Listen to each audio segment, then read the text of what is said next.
Hi, I'm Kathleen the Donkey, and I would like to talk to you today about the day the police came. This is from my book, Conversations with Donkey, A Bipolar Journey.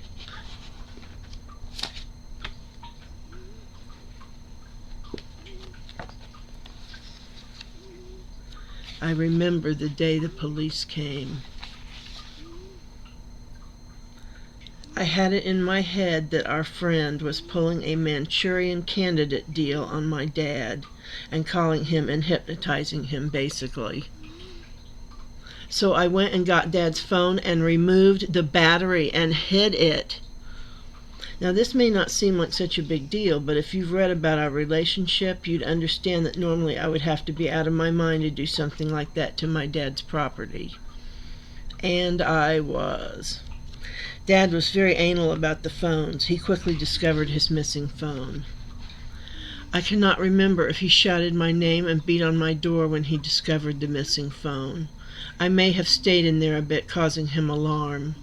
At any rate, I finally answered my bedroom door, and I matter-of-factly explained what I had done and why. At some point, they also found out I had stabbed my CPAP machine's computer chip. I had taken a sword off my wall and decided I was saving the world.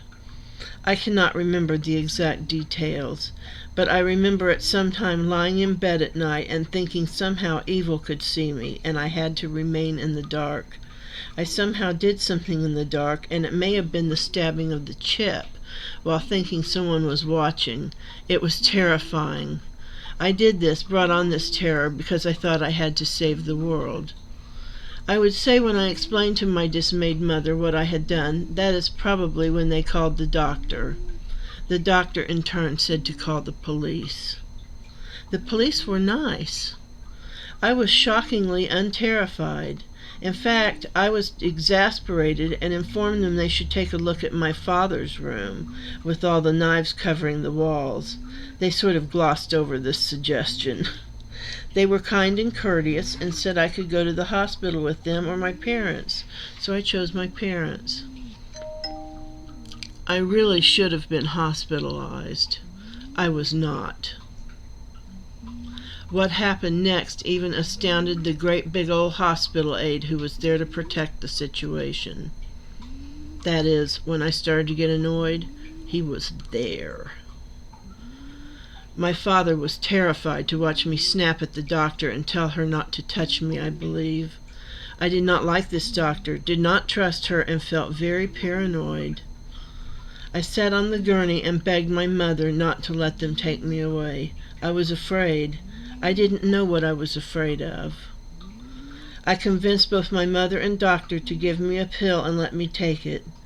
The aide kept saying over and over he'd never seen anybody come in like that and then get to go back home. I kept saying knowingly because being delusional I felt all special and important. I know. I do not know why they trusted me so, but they gave me the pill and I drank, but managed somehow or another to let it stick in my mouth until I got outside in the car.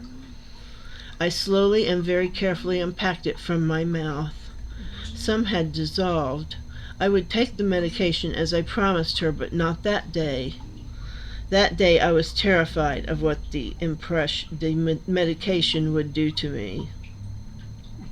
I want to impress on you all that none of this had to make sense to me. I was in a psychotic fog. I was not reasoning properly. I thought Jesus was my brother. Maybe I got that part right. And that's all for now. Thank you for listening.